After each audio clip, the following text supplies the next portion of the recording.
Okay. So we are live with a special guest here. John, welcome and welcome everybody for actually like listen to us. Like welcome to this agent intelligence where we're kind of like bringing you top AI agents, but also like ecosystem leader around the space. And for the people that doesn't know me, I'm Francesco, and I'm super excited to bring you this topic. But most for all, so, like welcome, John. It's super excited to have you here. I think most of the people know you for the all the Eat Denver vibes that you're spreading all the time. And without you, Denver will not be the same. But also, we want to talk about, the things that are cooking right now. So police, the agents. That's why like we're super excited to have you here. You want to quickly introduce yourself for the people that doesn't know you? Quite crazy, but yeah. Yeah, sure. Well, for the first 2 years of Eat Denver, I didn't even put my name on the website or my face. Like, so it was on purpose that I tried to stay out of the sort of. I didn't want it to be about me. So, and I still don't. I get sort of forced nowadays to like talk a lot more and do the things that be Yeah. the kind of front man for it. But that's a different conversation. So I'm John. I'm the founder of Eat Denver. We founded Eat Denver in Denver in 2017. It spawned out of a meetup that was here that grew from like 15 to 500 people. We had all of these interested folks for becoming a dev, right? People wanted to learn how to code in Solidity, and nobody knew how, and nobody knew how to teach it. So like we're like, well, let's have a hackathon and let's Hmm.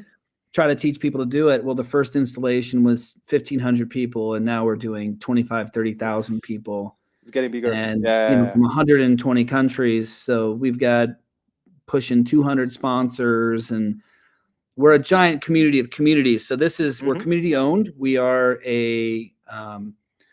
by law, we're a limited cooperative association. So that's an LCA. Hmm. It's a for-purpose, for-profit cooperative, which acts and smells a lot like a DAO. If you spend a lot of time around DAOs, it actually has a lot of the properties that we seek to like embed in communities that are Hmm. community owned and community profitable. So there's Nice. that. And then I'm also the founder of Opolis, which is an independent worker platform that provides employment benefits and payroll, healthcare insurance for independent workers currently in the US, and will expand eventually into other areas. We've got some really exciting stuff that we're talking about doing Nice. in Opolis's expansion. And, we're looking to do some really interesting things around healthcare, actually. So Nice. Healthcare some is a big, big vertical. oh, dude, I mean, the amount of dysfunction that exists in healthcare, Oh yeah. it is staggering how difficult they make it to like function inside of it. And then the system Hmm. has you by the short hairs, and you just, what are you going to do? They've just got a stranglehold on you. Agree. And so we've got some big plans to like actually replace the entire financial system rails with DeFi for This is so health exciting. insurance. Yeah, but that's a big crazy announcement we're going to do. So I'm sort of floating a little alpha there. And I I got a like bunch of people alphas. here in the chat asking about when TGE, when TGE. Look Don't at this. worry, Look at pay this. attention. Pay attention. All Not the just all the Denver is DJs coming. just want their tokens. They just want their tokens.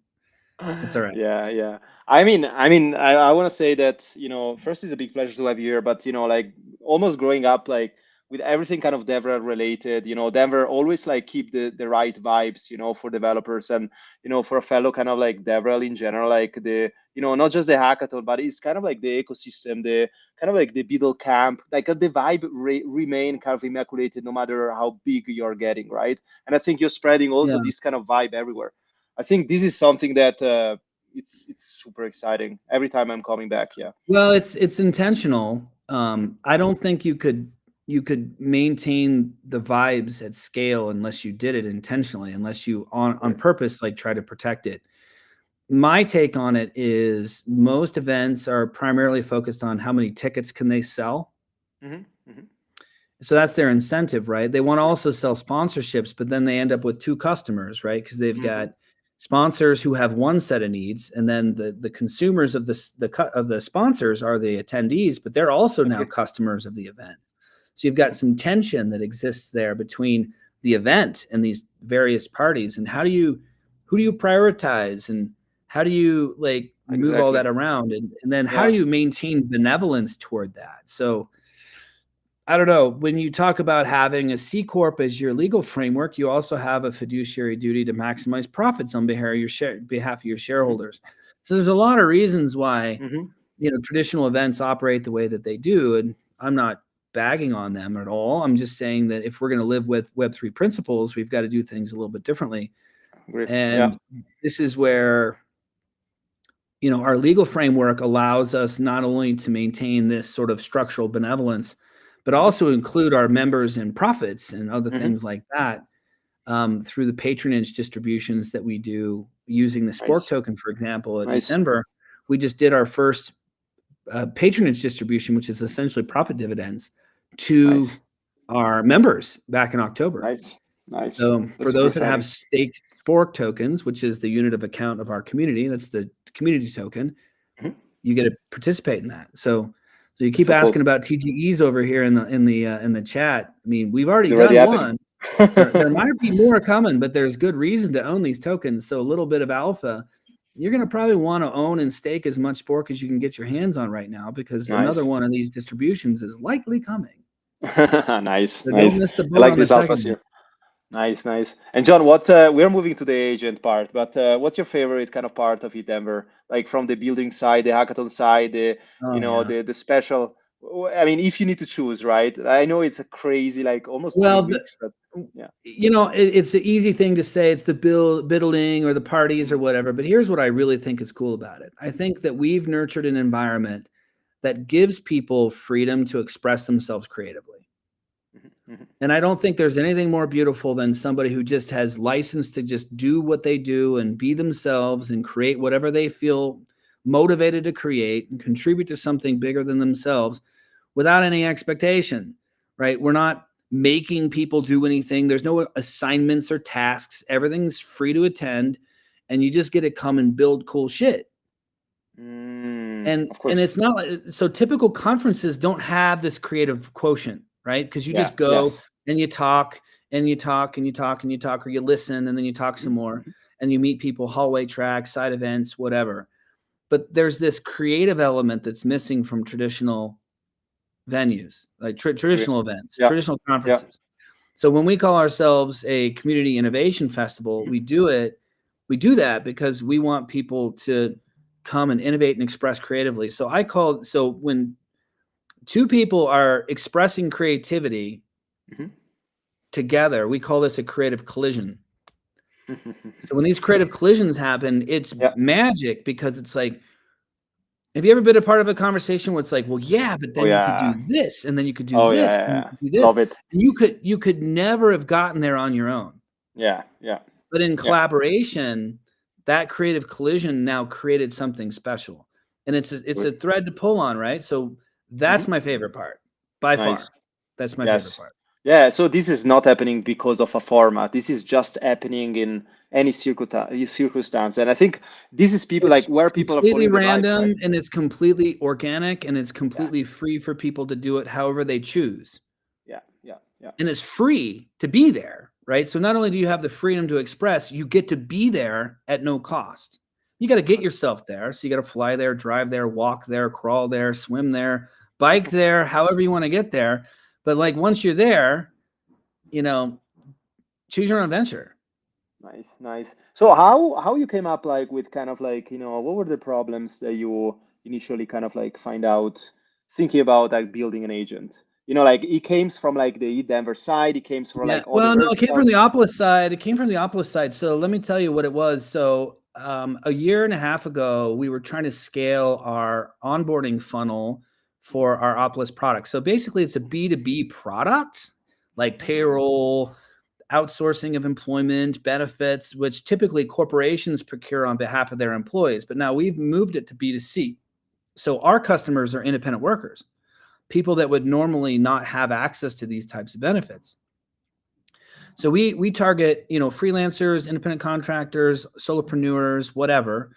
But like we want to go talk to these people. Now, these people are busy. When do you think they're thinking about the healthcare insurance that they need for the Ah, next year? no, yeah, 11 o'clock at night on a Friday. exactly. So then what we do is we set them up for an appointment to talk to a membership steward on Tuesday of the following week at 1 p.m. Hmm. And how many of those people do you think show up? Not, Not yeah, nearly as many as you yeah, want them to. Now, the exactly. alternative is that you can set up a call center at great expense and you can try Hmm. to that's what car insurance people do. That's what Geico did. 15%, 15 Hmm. minutes could save you 15% or more. But they Yeah, had these big call centers that inbounded all this and they know how to filter it and all that. I don't have the nice. capital for It's that, nor do complicated. I Yeah. want to do that, right? So it's like, well, wait, couldn't we use an AI agent for this? Hmm. Couldn't we train the agent on all the materials that we need Hmm. people to know? They could Hmm. ask any question that they need and they could get an on-demand answer and they could interact with this agent as if it's a person. Yeah, yeah, yeah. We can replace the human to human experience because we do find that people, especially with things that are intimate like payroll, paychecks, and healthcare insurance, they want to talk to a person. They want to feel like they can trust this. Hmm. So how do we replace that human to human experience on demand at scale? AI agent. Boom. So you've got Nice. you've got to have this in order for Opolis to be successful. An AI agent is going to be almost mandatory because we as humans can't cover enough territory to make the ROI work on the time that needs to get invested in each one of these people that have a lot of questions. Because again, you're talking about paychecks and healthcare Hmm. insurance, and people don't 100%. just, it's not just a YOLO product where, oh, I'll sign up for Twitter, I'll sign up for Pinterest. It's your Yeah, healthcare. It's your of course, it's paycheck. important. Like Yeah. it's the most intimate possible thing that you can do, and you have to build a certain amount of trust factor. Now, trust factor for us comes from referrals a lot, Hmm.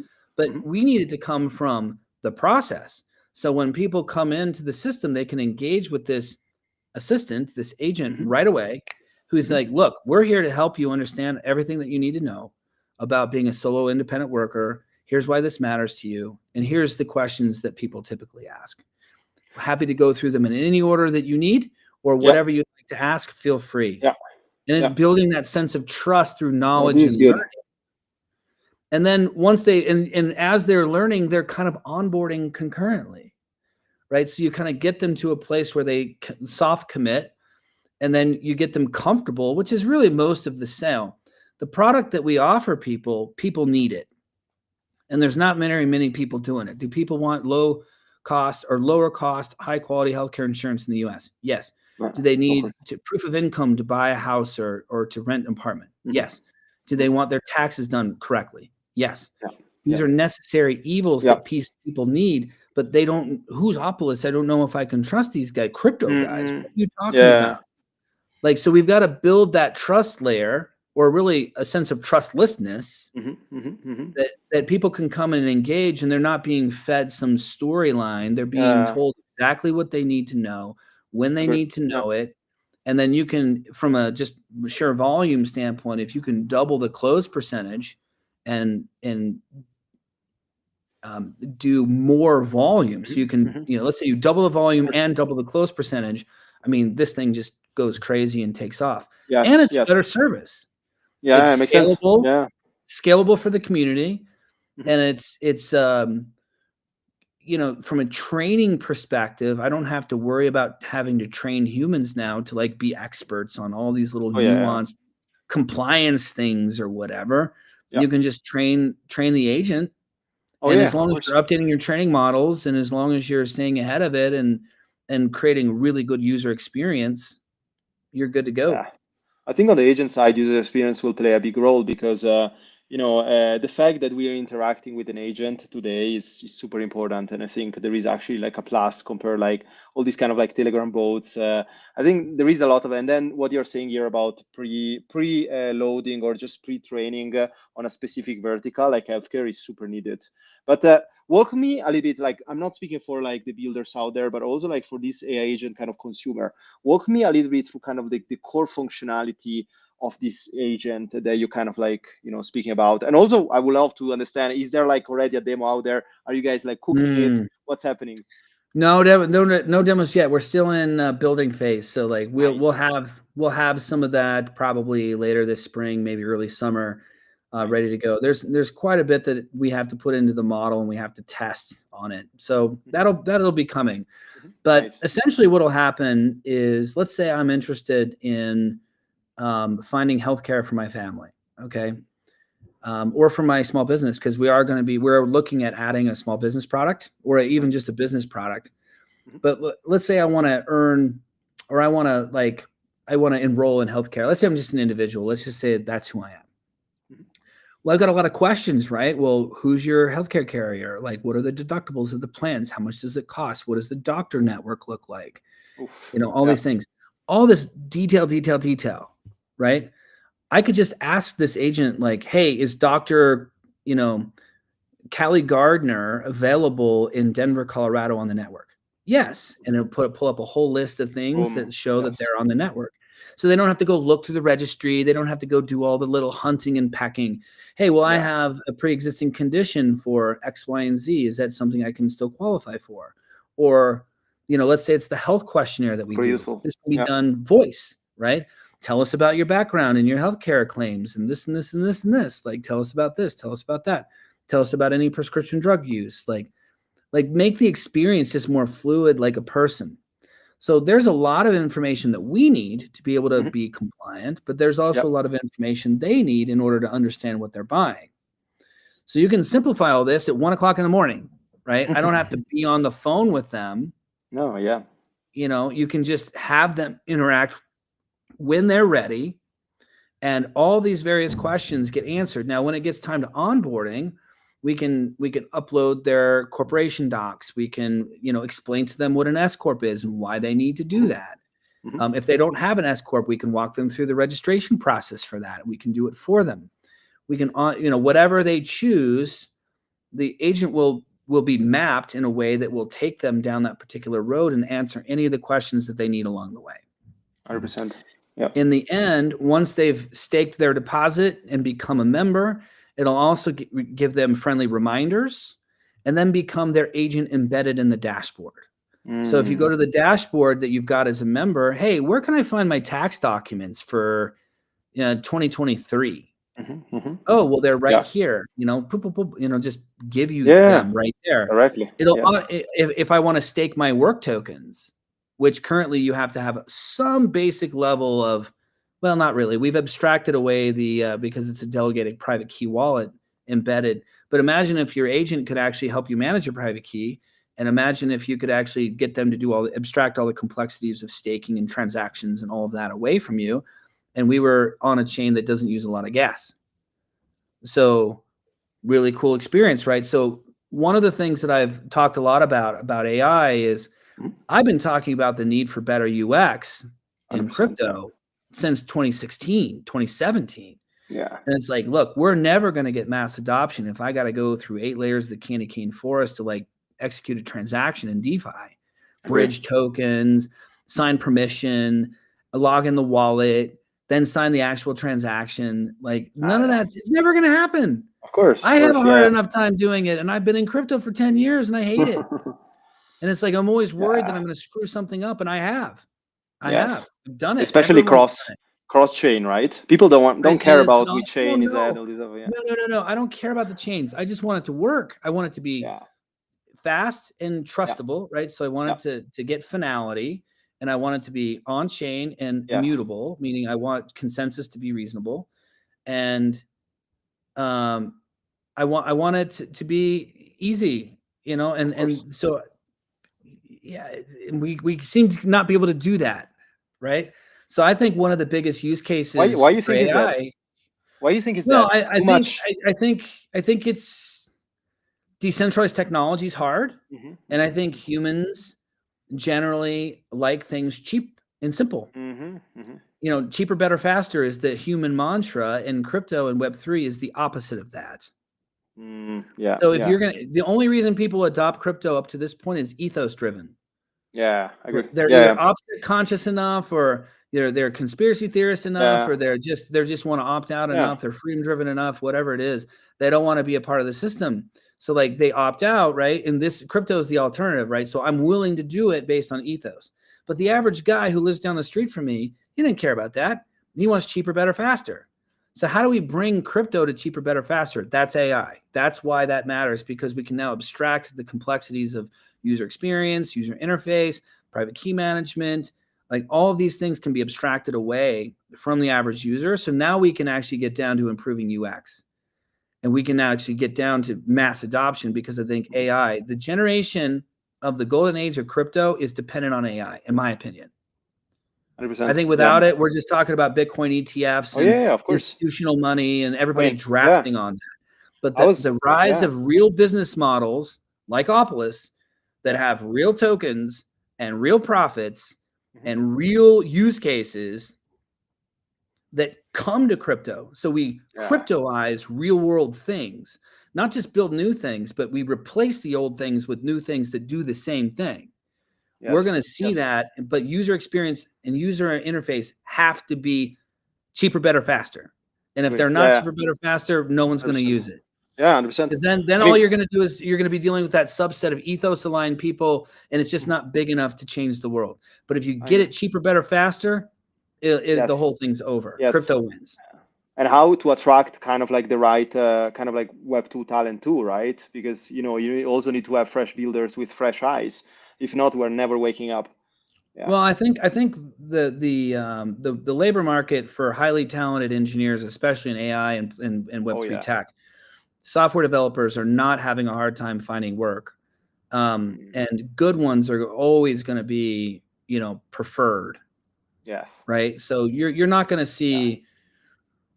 I don't think there's going to be any shortage of demand for AI developers and Oh yeah, for sure. especially crypto blockchain developers who know AI. I mean, that is going to be.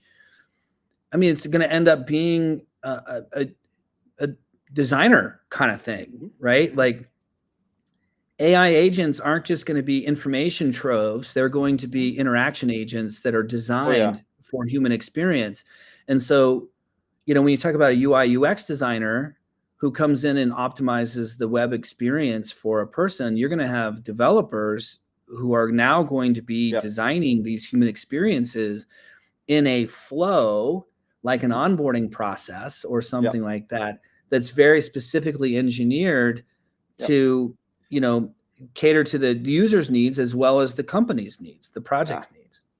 Yeah, but I even see that right now, like even like full stack developers are starting in designing things with like V0 from Vercel. A lot of like frameworks. People will start to doing kind of their own stuff and getting more and more instruments. I like what you said about collaborations, like these kind of like agents.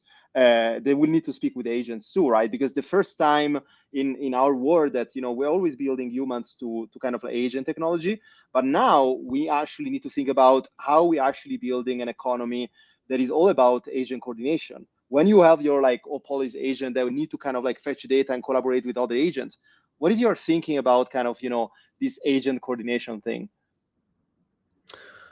Yeah, that's a very interesting question. I mean, Yeah. I think there's a lot of nuance there. I think that it depends on how the agents are all trained. It Hmm. depends on, if you're using a different LLM Yeah. and from Yeah. different, and you have conflicting information and conflicting data.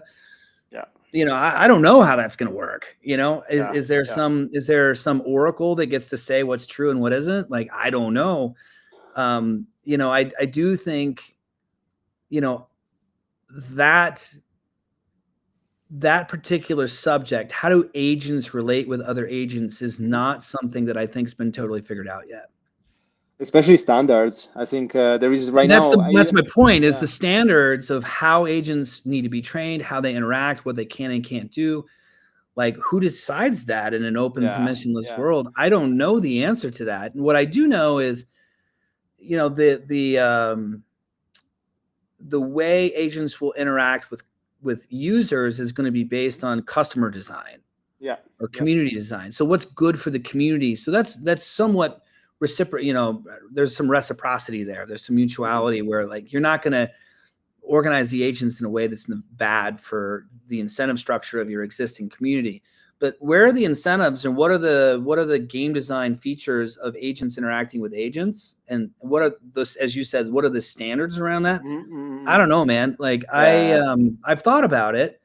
I haven't put a ton of, I'm really focused on our users, our community of members at the course. moment, Yes, but it yes, will definitely, when the rise of agents happens. And for example, let's say there's another agent at the healthcare provider yes. that's talking to our agent about some claim.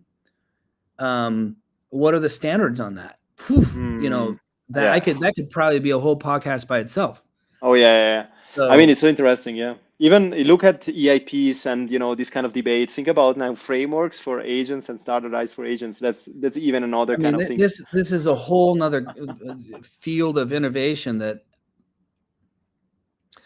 let's put it this way. I think the acceleration of innovation in technology, specifically through AI and decentralized technologies, Mhm. combining forces, is going to be the most advanced change that Yes. we've seen in Yes. human history. I agree. And Yeah. that is not an overstatement. In just, token trading bots and things like that, that's just the beginning.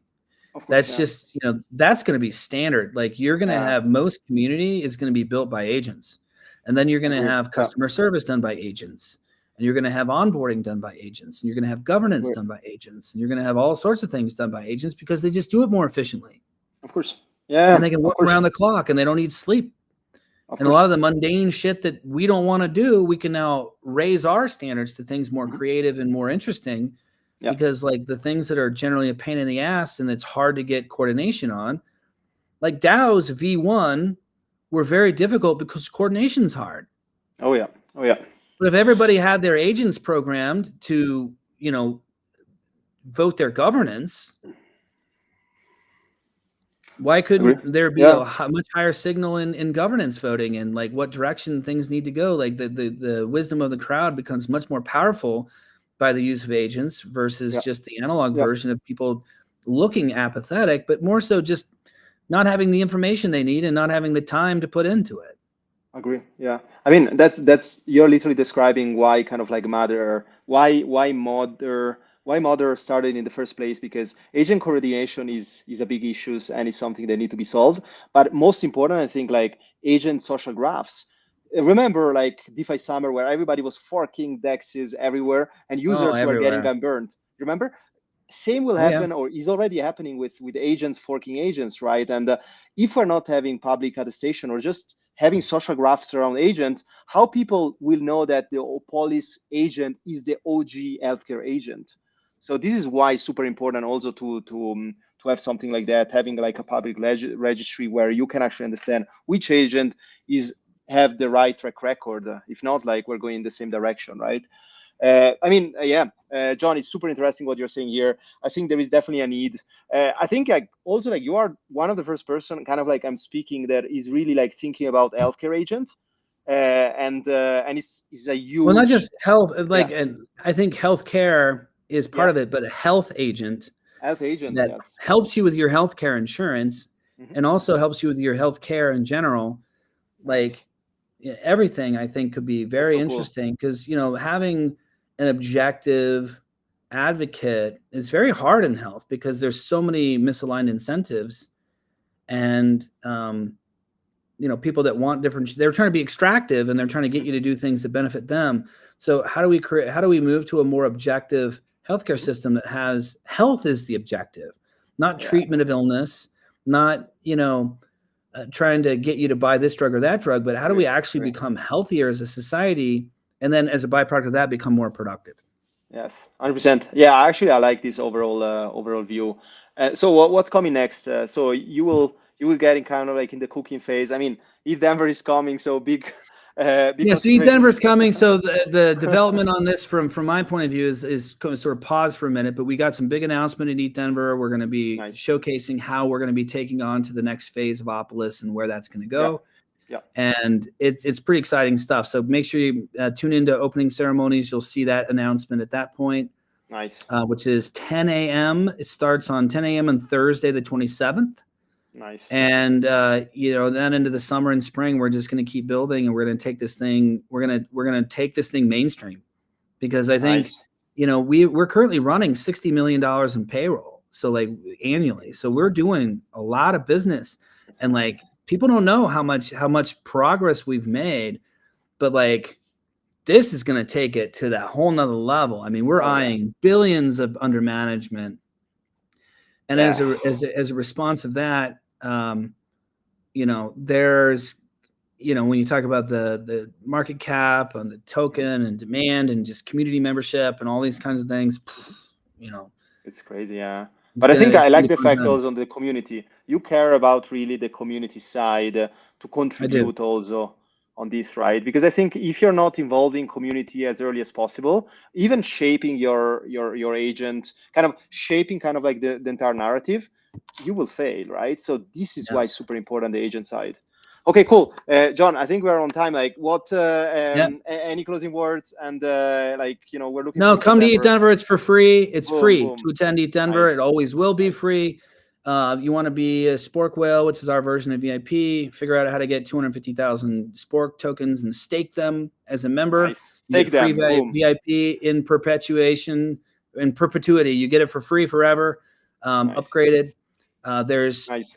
There's so much going on in Denver. If Eat Denver's not your vibe, there's like 450 side events that we're tracking, and partridge in a pear tree. So like this is definitely where you want to be. So don't miss it, and we'll see you on the flip.